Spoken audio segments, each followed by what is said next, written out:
Hello everyone, dear students, आज के इस वीडियो से हम सीखेंगे how to write the line graph. These days many of the students are facing issue in writing the line graph because उन्हें लगता है कि जो लाइन ग्राफ में यूज़ होने वाला वोकैबुलरी है ये काफ़ी डिफरेंट है और कई बार उन्हें वोकैबुलरी समझ भी आ जाता है but they face difficulty in using it in correct manner. तो ये इश्यूज रहते हैं जिसकी वजह से उनका लाइन ग्राफ का जो स्कोर है वो इफेक्ट हो जाता है। Before start writing the line graph, it is must to know how many types of line graph are there. There are two types of line graph. One is the monoline graph and other is the multi-line graph. Monoline graph का मतलब ये होता है जिसमें एक ही line होती है. Multi-line graph का मतलब ये होता है जिसमें टू लाइन्स होती है. तो मैंने आपके सामने दो तरह के लाइन ग्राफ ड्रॉ किए हैं. इस लाइन ग्राफ को हम मोनोलाइन ग्राफ कहते हैं क्योंकि इसमें एक ही लाइन है, और ये जो लाइन ग्राफ है इसमें टू लाइन्स है, इसलिए हम इसे मल्टी लाइन ग्राफ कहते हैं. मल्टी लाइन ग्राफ और मोनोलाइन ग्राफ की इंट्रोडक्शन कैसी रहेगी, यहाँ पे स्टूडेंट्स आप क्लियरली देखेंगे. मैंने ग्राफ ड्रॉ किया है जो ये है. यहाँ पे एक ही ग्राफ है और एक ग्राफ के बीच में एक ही लाइन है, तो इसका जो इंट्रोडक्शन रहेगा द सप्लाइड मोनोलाइन ग्राफ गिव्स. तो यहाँ पे आपने ध्यान रखना है, अगर दो मोनोलाइन ग्राफ है दोनों में एक लाइन है तो आपने लाइंस को देख के कभी भी वर्ब के साथ एस और ईएस नहीं लगाना है. आपने ये देखना है कि आपके पास ग्राफ कितने हैं. अब यहाँ पे मेरे पास कितने ग्राफ है, यहाँ पे दो मोनोलाइन ग्राफ है, इसलिए ग्राफ्स लगेगा, गिव वर्ब की फर्स्ट फॉर्म आएगी. सिमिलरली जो मल्टी लाइन ग्राफ है, भले ही इसमें लाइन दो हैं लेकिन ये ग्राफ एक है, तो इसकी जो इंट्रोडक्शन लिखी जाएगी the supplied multi line graph gives.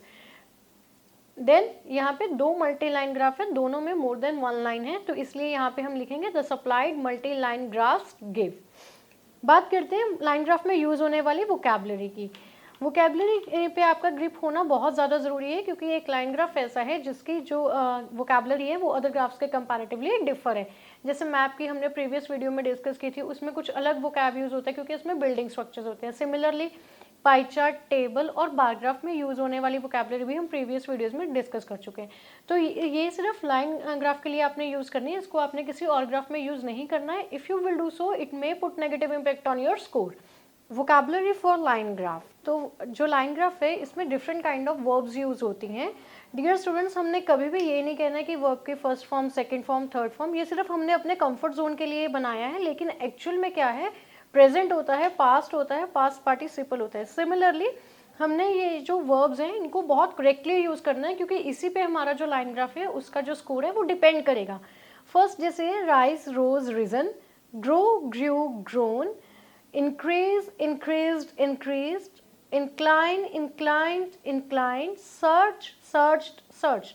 तो यहाँ पे स्टूडेंट्स क्वेश्चन रेज करते हैं कि मैम आप ये वर्ब्स क्यों सिखा रहे हैं. बिकॉज ये मैंडेटरी है क्योंकि कुछ स्टूडेंट्स ऐसे हैं जिन्हें क्लियर नहीं होता है और वो इसे रॉन्ग यूज़ कर लेते हैं. जैसे वो रीज़न की जगह राइज्ड लिख देते हैं, तो ये गलत हो जाता है जिसकी वजह से उनका स्कोर क्या है, इम्पैक्ट हो सकता है. सिमिलरली अगर आपको कोई लाइन डाउनवर्ड ट्रेंड्स में दिखाई देती है तो हम उसे एक क्या वर्ड यूज़ कर सकते हैं वहाँ पे, decrease, decreased, decreased, decline, declined, declined, dip, dipped, dipped, drop, dropped, drop. यहाँ पे एक फिर से मैं आपको ग्रामर टिप देना चाहती हूँ. कभी भी आपने, अगर आप किसी के साथ पास्ट में बात करें, आपने ईडी के ऊपर फोकस नहीं करना है. डिक्रीज्ड ऐसे साउंड नहीं करना है, डिक्रीज्ड उसको स्लाइटली लेके जाना है. रीच्ड, रीच्ड ऐसे वर्ड्स नहीं प्रोनाउंस करने हैं, आपने अलग से ईडी को साउंड नहीं करना है. डियर स्टूडेंट्स, आपने इन चीज़ों का ध्यान रखना है. क्यों? क्योंकि इसका जो भी आप प्रोनाउंस करते हैं ये आपका स्पीकिंग मॉड्यूल भी इसके साथ इफेक्ट कर सकते हैं. तो ईडी वर्ड्स को आपने बहुत केयरफुली यूज़ करना है, राइटिंग में भी और स्पीकिंग में भी. अगर कोई लाइन आपको स्ट्रेट दिखाई देती है तो वो कांस्टेंट रहेगी, वो स्टेबल रहेगी. अगर वो नॉन लीनियर फैशन में है, मतलब इंक्रीज हो रहा है, देन आपको फिर एक डाउनवर्ड ट्रेंड दिखाई दे रहा है, फिर से वो इंक्रीज हुआ है, तो वो फ्लक्चुएशंस है, वो ऑसिलेशंस है, वो वेविंग ट्रेंड है, वो रैपिड चेंज है, वो फ्रीक्वेंट चेंजेस हैं, कि वो स्टेबल नहीं है. उसमें बहुत फ्रीक्वेंटली क्या हो रहा है, आपको अपवर्ड और डाउनवर्ड ट्रेंड्स दिखाई दे रही हैं.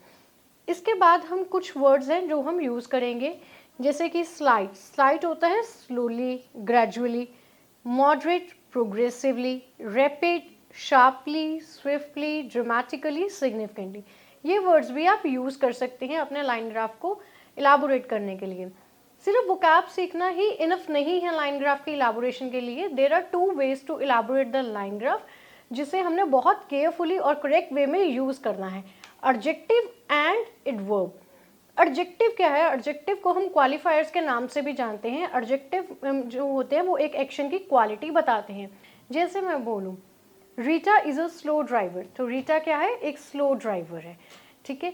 और एडवर्ब, एडवर्ब क्या है, जो एक एक्शन को परफॉर्म करने के मेथड को बताता है, how the action is performed. Rita drives slowly, जितने भी एलवाई वर्ड्स हैं वो एडवर्ब कहलाते हैं, लेकिन जरूरी नहीं है सारे एलवाई वर्ड्स एडवर्ब हो सकते हैं। वेरी, वेल, ये भी एडवर्ब है गाइस। तो आपने यहाँ पे ध्यान रखना है, लाइन ग्राफ इलाबोरेट करने के लिए आप टू वेज यूज करेंगे, एडजेक्टिव या फिर एडवर्ब। अगर एडजेक्टिव वे में लिख रहे हैं तो आप यहाँ पे ग्रामेटिकल एरर्स नहीं करेंगे। जैसे कि अगर लाइन ग्राफ के सेंटेंस में देखते हैं, a sharp increase was noticed in the demand of new houses इन 2000, एक शार्प इंक्रीज देखा गया। शार्प क्या है, एडजेक्टिव है, इंक्रीज वर्ब की फर्स्ट फॉर्म है, वॉज लगा के मैंने वर्ब की third form past participle verb लगाया यहाँ पे। तो in the demand of new houses in the 2000 की एक शार्प इंक्रीज नोटिस किया गया है, किसमें, डिमांड ऑफ न्यू हाउसेज में, कब किया गया है, 2000 में। तो ये एडजेक्टिव है, adverb, how the action is perform, की एक्शन कैसे हुआ है। The demand for new houses increase sharply, जो डिमांड है वो इंक्रीज हुई है, कैसे इंक्रीज हुई है, शार्पली। आई होप कि आपको एडजेक्टिव और एडवर्ब में डिफरेंस समझ आ गया है। आपने इनको मिक्स नहीं करना है। अगर आपने ये दोनों स्ट्रक्चर को मिक्स कर दिया लाइन ग्राफ लिखते हुए तो आपका सेंटेंस फॉर्मेशन भी गलत हो जाएगा और आपके स्कोर पे भी एक इसका बैड इम्पैक्ट जा सकता है। अभी इससे पहले हमने जो वोकैबुलरी डिस्कस की थी वो राइज इंक्रीज के साथ डिस्कस की थी। वो जेन्युइन वर्ब्स हैं जो आपको वर्ब्स यूज़ करनी है अपने ग्राफ को एक्सप्लेन करने के लिए। लेकिन यहाँ पे कुछ वर्ड हैं जिनको आप एडवर्ब और एडजेक्टिव वे में यूज़ कर सकते हैं। जैसे कि मैंने आपको अभी बताया है कि वोकैब लाइन ग्राफ को लिखने के लिए हमें कुछ वोकैबुलरी चाहिए होती है, कुछ पर्टिकुलर वर्ड्स चाहिए होते हैं जिन्हें हम एडवर्ब और एडजेक्टिव वे में यूज़ करते हैं। तो मैं यहाँ से पहले आपको लाइंस के कर्व्स हाईलाइट करती हूँ। मैं बताती हूँ कि कैसे आप लाइंस को समझेंगे। अगर ये भी इंक्रीज़ हो रहा है, आप इस चीज़ को क्लोजली नोटिस करिए, यहाँ पे इंक्रीज़ है क्योंकि लाइन जो है ये ऊपर की तरफ आपको उठाई दे रही है।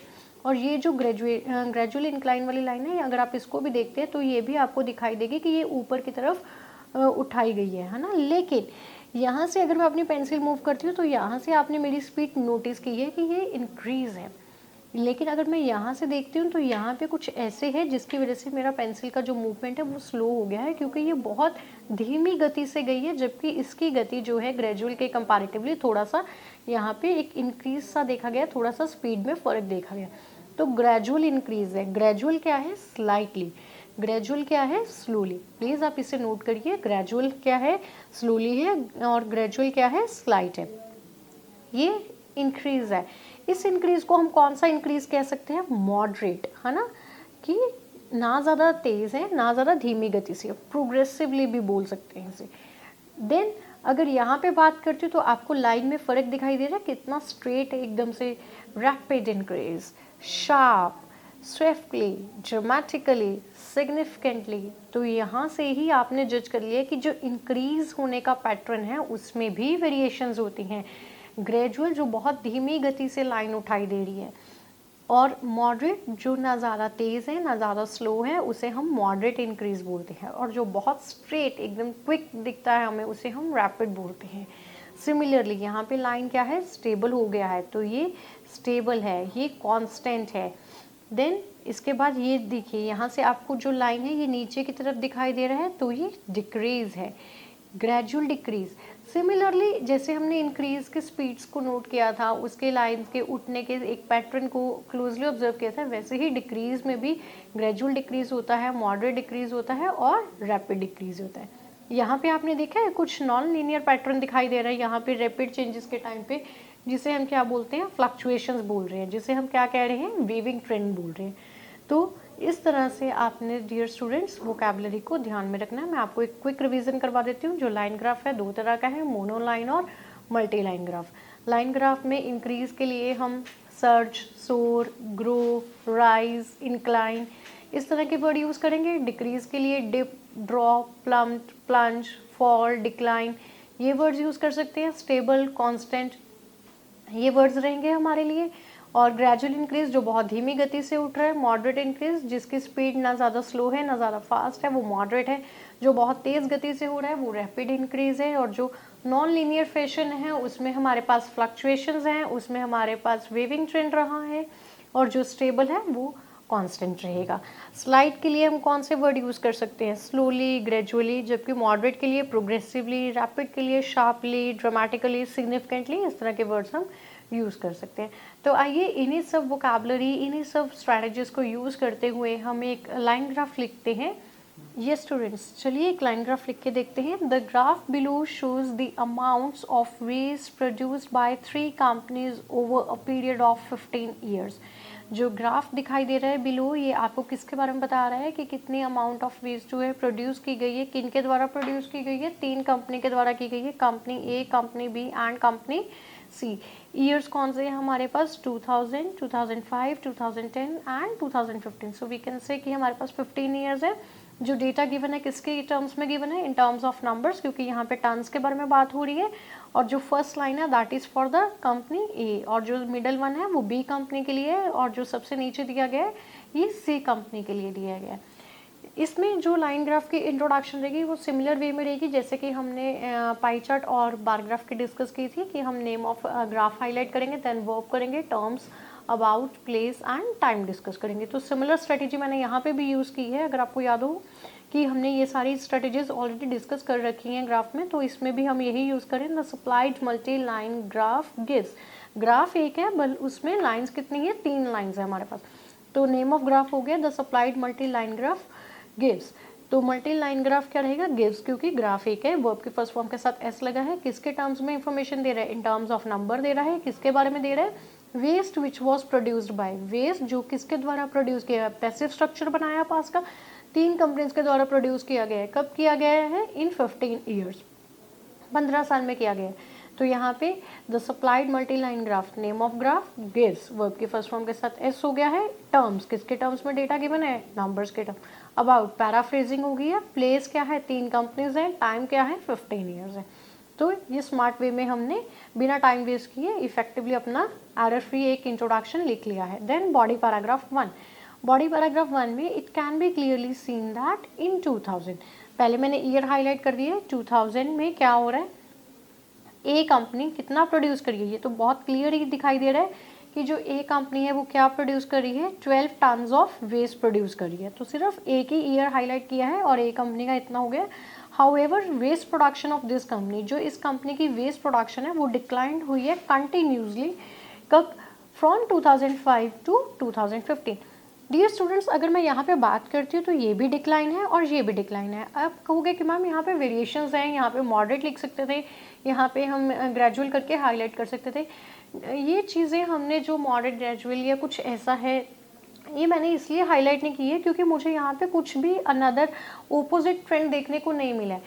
From the beginning to end ये कंटिन्यूसली डिक्रीज हुआ है, चाहे वो किसी भी वे में हो रहा है। तो मैंने अपनी उस वो कैप को सेव करके रखा है रिमेनिंग ग्राफ को एक्सप्लेन करने के लिए। स्मार्ट वे में किया है, ज़रूरी नहीं है आपको लाइन ग्राफ में हर एक ईयर हाईलाइट करना है। आप उसको स्मार्टली यूज़ कर सकते हैं। In the next 3 years, in the following 3 years, ऐसे करके भी आप लिख सकते हैं। फ्रॉम से लेके टू करके भी आप बात कर सकते हैं। आपको हर एक ईयर का डेटा एक्सप्लेन करने की ज़रूरत नहीं है, क्योंकि ऐसे करने से आपका टास्क ओवरलेंथ हो सकता है। तो यहाँ पे हमने डायरेक्ट लिखा है कि it can be clearly seen that 2000 में क्या हुआ है कि जो 12 टन्स ऑफ वेस्ट है वो प्रोड्यूस किया गया। हाउएवर कि जो वेस्ट प्रोडक्शन है ऑफ दिस कंपनी, कौन सी कंपनी? ए कंपनी, क्योंकि यहाँ पे मैं ऑलरेडी बात कर चुकी हूँ। Of this company declined, verb की सेकेंड फॉर्म लगाइए कंटिन्यूसली, कि लगातार गिरी है। कब तक गिरी है? फ्रॉम 2005 टू 2015 गिरी है। विच फॉल एट, जो कितने पे आकर गिर गई है? रफली करके बात की है मैंने कि रफली कितना हो गया है? 8 करके मैंने ऐसे करके यहाँ पे बात कर दी कि रफली 8 टन्स पे गिर गई है। ग्लांसिंग फर्दर, तो ए कंपनी का डेटा कंप्लीट हो गया। न्यू कनेक्टर यूज़ किया। We have already discuss these connectors in the previous videos. I hope कि आपको रिमेंबर होंगी ये सब। Glancing further, comma, 8 tons of weight was produced by B industry in 2000। जो 8 टन्स, अब ए कंपनी का हो गया है तो बी कंपनी ने भी क्या किया है? 8 टन्स ही वेस्ट। ये देखिए यहाँ पे अगर हम बात करें तो दोनों का सेम ही जा रहा था। जो बी कंपनी है उसने 2008 में कितने टन्स ऑफ वेस्ट प्रोड्यूस किया है? 8 टन्स प्रोड्यूस किए। तो यहाँ पे मैंने अपने बॉडी पैराग्राफ 1 को सम अप कर दिया है। तो मेरे पास 3 कंपनीज थी, ए बी सी, तो मैंने 1.5 को बॉडी पैराग्राफ 1 में यूटिलाइज किया है। रिमेनिंग 1.5 को मैं बॉडी पैराग्राफ 2 में हाईलाइट करूंगी। The data further demonstrates that, मैं सेम ही ग्राफ को कंटिन्यू करी हूँ, इसलिए मैंने जो कनेक्टर लगाया वो मैंने लगाया है the data further demonstrates that, कि जो डेटा है वो आगे जो डेटा है वो आगे बता रहा है a sharp increase was notice. यहाँ पे मैं हाईलाइट कर सकती हूँ क्योंकि यहाँ पे लाइन के आप उठने का देख सकते हैं कर्व, जैसे कि मैंने आपको अपनी प्रीवियस ग्राफ में पिक्चर हाईलाइट करते हुए बताया था कि ग्रेजुअल, मॉडरेट और रैपिड में क्या फ़र्क है। तो यहाँ पे एक शार्प इंक्रीज देखा गया। तो डियर स्टूडेंट्स, अगर आप नोटिस करें यहाँ डिक्लाइन वर्ब है, यहाँ एल वाई है, तो ये मैंने एज एन एडवर्ब स्ट्रक्चर करके एक्सप्लेन किया था। और यहाँ पे मैंने क्या स्टार्ट किया है, adjective, a sharp increase was notice. तो मैंने दोनों पैटर्न्स को आपको यूज कैसे करना है एक ग्राफ में करके भी दिखाया है। A sharp increase was notice, एक शार्प इंक्रीज देखा गया है। किस में देखा गया है, इन द वेस्ट प्रोडक्शन। किसकी वेस्ट प्रोडक्शन में, बी कंपनी में देखा गया है। कब देखा गया है, आफ्टर 5 ईयर्स। 2000 के बाद वाला 5 है ना, तो आफ्टर 5 मैंने ऐसे स्मार्ट प्ले किया है।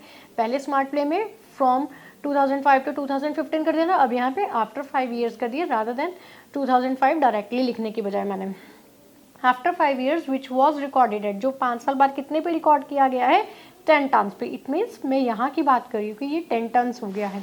While a gradual decrease was observe, कि ग्रेजुअल, यहाँ पे भी ग्रेजुअल है और यहाँ पे भी ग्रेजुअल है। A gradual decrease was observed in the tons of waste which were produced by same company. Same company का क्या मतलब है, बी कंपनी के बारे में ही बात कर रही हूँ। कब, इन द फॉलोइंग 10 ईयर्स। तो देखिए यहाँ पे टाइम फ्रेज कैसे लिया है, 2005 से 10, 5 ईयर्स, 10 to 15 अगेन 5 ईयर्स। तो मैंने कैसे लिखा है कि इन दी फॉलोइंग 10 ईयर्स, है ना, कि एक ग्रेजुअल डिक्रीज देखा गया है किसमें, in the terms of the waste में, जो किसके द्वारा प्रोड्यूस की गई थी, same company. Same company means I am talking about the B company. कब किया गया है, इन द फॉलोइंग 10 ईयर्स में किया गया है। कितनी वैल्यू के साथ, 3 टन्स के साथ किया गया। तो ये कितने पे आके रुका है, 3 टन्स। तो इससे मैंने बी कंपनी के डेटा को भी हाईलाइट कर दिया। मूविंग अहेड, मूविंग अहेड की बात कर रहे हैं, फ्रॉम 2000 टू 2015 स्मार्ट प्ले किया है कि जो 2000 से लेके 2015 तक है वो क्या हुआ है, द टन्स ऑफ वेस्ट, जो टन्स ऑफ वेस्ट हैं विच वर, जो किसके राही प्रोड्यूस किए गए थे, सी कंपनी के द्वारा, इंक्लाइंड रैपिडली, लगातार ही बढ़ते गए हैं। अब यहाँ से देखो तो एक बार भी इसमें डिक्रीजिंग मुझे नहीं दिखाई दी है, चाहे वो किसी भी स्पीड से हुआ है। जैसे कंपनी ए में था, किसी भी स्पीड से लाइन गिरी है लेकिन वो लगातार गिरी ही है उस समय के दौरान। सिमिलरली सी कंपनी में, चाहे उसने रैपिड लिया है, चाहे उसने ग्रेजुअल लिया है, चाहे कोई भी पैटर्न लिया है, लेकिन वो लगातार क्या हुआ है, उसने एक इंक्रीजिंग अपवर्ड ट्रेंड ही फॉलो किया है। तो यहाँ से लिख सकते हैं, from 2000 to 2015 the tons of waste which were produced by C company inclined क्या हुआ है, रैपिडली हुआ है और रीच कर गया है पीक पे, कितनी वैल्यू के साथ, 10 टन्स के साथ। तो ऐसे करके मैंने तीनों कंपनीज के डेटा को यहाँ पे हाईलाइट कर दिया है। एज यूजुअल, जैसे मैंने आपको पहले भी बताया था कि ओवरऑल हमारा सब्जेक्टिव रहता है, उसमें हम कोई भी फिगर मेंशन नहीं करते हैं। तो ओवरऑल हम कैसे देखेंगे, अगर हम इसे ध्यान से देखते हैं तो ए और बी कंपनी दोनों का ही कहीं ना कहीं डिक्रीज हुआ है, चाहे वो ग्रेजुअल हुआ है चाहे किसी भी पैटर्न में हुआ है, लेकिन उनका डिक्रीज हुआ है। तो सिर्फ ए सी कंपनी ही है जिसकी वेस्ट प्रोडक्शन कैपेसिटी जो है with the passes of time क्या हुई है, इंक्रीज हुई है। तो हम ओवरऑल लिखेंगे, the waste production of C company had increased with the passes of time as compare to the other companies. I hope students you will like this video and you will use the adjective and the adverb strategy for explaining your writing task. Till then, stay happy and stay healthy. Wish you best of luck. Thank you.